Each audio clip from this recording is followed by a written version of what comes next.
All right, you back tuned in with another hot topic from the Game Changer. Out here changing the game. All right, guys, let's get it. So,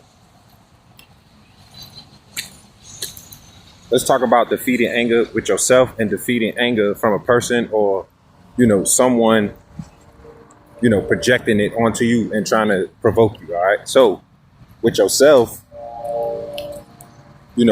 anger can be built up in one person or in such person for a numerous amount of reasons. Could have been what you've been through, what you're not willing to face, which is yourself. All right. And that's what I'm going to talk about. I'm going to talk about facing yourself and, facing your dark side, facing, allowing it to be brought to the forefront and dissect what you think or what you may feel may be the problem that you're having. All right. But first you have to notice the problem. So if you have pent up anger or you angry with, what everybody else is doing or people easily anger you, then, you shouldn't allow yourself to be under that form of control because, people shouldn't be able to anger you from what they do. All right. It seems like you're projecting and you haven't dealt with yourself in a reasonable fashion, to cleanse yourself of that anger. All right.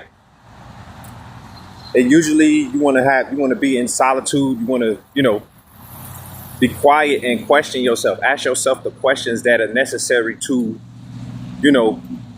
start working on breaking down what the real issue is. Because, people can't anger me. I have to get angry myself because of control. All right. I'm controlling if I should allow something to make me angry.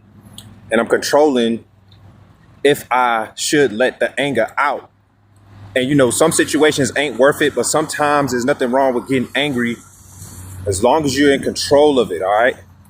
And now the part what, dealing with anger speaks in scripture and it tells us to not to fight evil with evil. All right. Not to go fire with fire. All right. So if somebody's angry with you from what you're doing, you don't run from the problem. You control yourself and then you control the situation. All right. Sometimes you have to eject or, flee.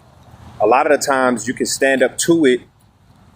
So if somebody gets angry with me, I stay calm. I smile. I accept the fact that they may be angry, but I'm not going to allow them to control the dynamic by getting me angry and having me act like they are. You know what I'm saying? It's really hard to do, but it's possible.